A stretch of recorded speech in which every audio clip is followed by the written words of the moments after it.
ರಾಜ್ಯಾಧ್ಯಕ್ಷ ಏನಾದ್ರು ವಹಿಸ್ಕೊಳ್ತಾ ಇದ್ದೀರಾ ಸರ್ ಜೆಡಿಎಸ್ಗೆ?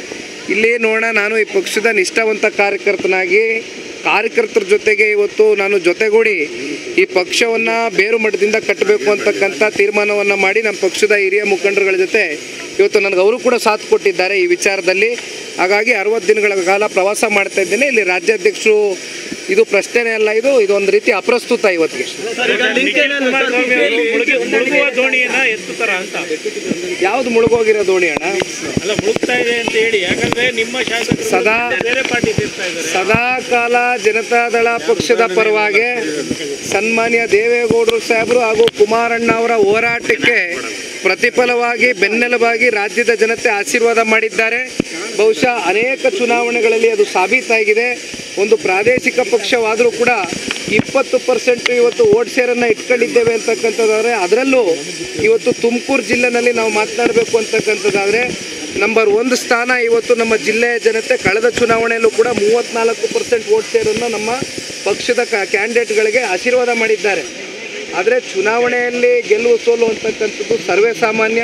ಅದನ್ನು ಸಮಚಿತವಾಗಿ ತಗೊಂಡು ಹೋಗ್ತಕ್ಕಂಥ ಮನಸ್ಥಿತಿಯನ್ನು ಹೊಂದ್ಕೊಂಡಿದ್ದೇವೆ.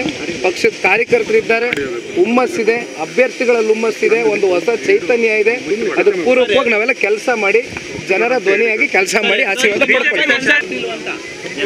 ರಾಜ್ಯಾಧ್ಯಕ್ಷ ಏನಾದ್ರು ವಹಿಸ್ಕೊಳ್ತಾ ಇದ್ದೀರಾ ಸರ್ ಜೆಡಿಎಸ್ಗೆ?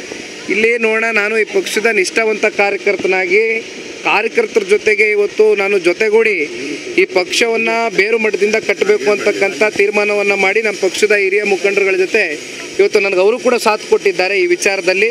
ಹಾಗಾಗಿ 60 ದಿನಗಳ ಕಾಲ ಪ್ರವಾಸ ಮಾಡ್ತಾ ಇದ್ದೇನೆ. ಇಲ್ಲಿ ರಾಜ್ಯಾಧ್ಯಕ್ಷರು ಇದು ಪ್ರಶ್ನೆನೇ ಅಲ್ಲ, ಇದು ಒಂದು ರೀತಿ ಅಪ್ರಸ್ತುತ ಇವತ್ತಿಗೆ. ಯಾವ್ದು ಮುಳುಗೋಗಿರೋ ದೋಣಿ ಅಣ್ಣ? ಸದಾ ಕಾಲ ಜನತಾದಳ ಪಕ್ಷದ ಪರವಾಗಿ ಸನ್ಮಾನ್ಯ ದೇವೇಗೌಡರು ಸಾಹೇಬರು ಹಾಗೂ ಕುಮಾರಣ್ಣ ಅವರ ಹೋರಾಟಕ್ಕೆ ಪ್ರತಿಫಲವಾಗಿ ಬೆನ್ನೆಲುಬಾಗಿ ರಾಜ್ಯದ ಜನತೆ ಆಶೀರ್ವಾದ ಮಾಡಿದ್ದಾರೆ. ಬಹುಶಃ ಅನೇಕ ಚುನಾವಣೆಗಳಲ್ಲಿ ಅದು ಸಾಬೀತಾಗಿದೆ. ಒಂದು ಪ್ರಾದೇಶಿಕ ಪಕ್ಷವಾದರೂ ಕೂಡ 20% ಇವತ್ತು ವೋಟ್ ಶೇರನ್ನು ಇಟ್ಕೊಂಡಿದ್ದೇವೆ ಅಂತಕ್ಕಂಥದ್ದಾದರೆ, ಅದರಲ್ಲೂ ಇವತ್ತು ತುಮಕೂರು ಜಿಲ್ಲೆನಲ್ಲಿ ನಾವು ಮಾತನಾಡಬೇಕು ಅಂತಕ್ಕಂಥದ್ದಾದರೆ ನಂಬರ್ 1 ಸ್ಥಾನ ಇವತ್ತು ನಮ್ಮ ಜಿಲ್ಲೆಯ ಜನತೆ ಕಳೆದ ಚುನಾವಣೆಯಲ್ಲೂ ಕೂಡ 34% ವೋಟ್ ಶೇರನ್ನು ನಮ್ಮ ಪಕ್ಷದ ಕ್ಯಾಂಡಿಡೇಟ್ಗಳಿಗೆ ಆಶೀರ್ವಾದ ಮಾಡಿದ್ದಾರೆ. ಆದರೆ ಚುನಾವಣೆಯಲ್ಲಿ ಗೆಲುವು ಸೋಲು ಅಂತಕ್ಕಂಥದ್ದು ಸರ್ವೇ ಸಾಮಾನ್ಯ. ಅದನ್ನು ಸಮಚಿತವಾಗಿ ತಗೊಂಡು ಹೋಗ್ತಕ್ಕಂಥ ಮನಸ್ಥಿತಿಯನ್ನು ಹೊಂದ್ಕೊಂಡಿದ್ದೇವೆ. ಪಕ್ಷದ ಕಾರ್ಯಕರ್ತರಿದ್ದಾರೆ, ಹುಮ್ಮಸ್ಸಿದೆ, ಅಭ್ಯರ್ಥಿಗಳಲ್ಲಿ ಹುಮ್ಮಸ್ಸಿದೆ, ಒಂದು ಹೊಸ ಚೈತನ್ಯ ಇದೆ.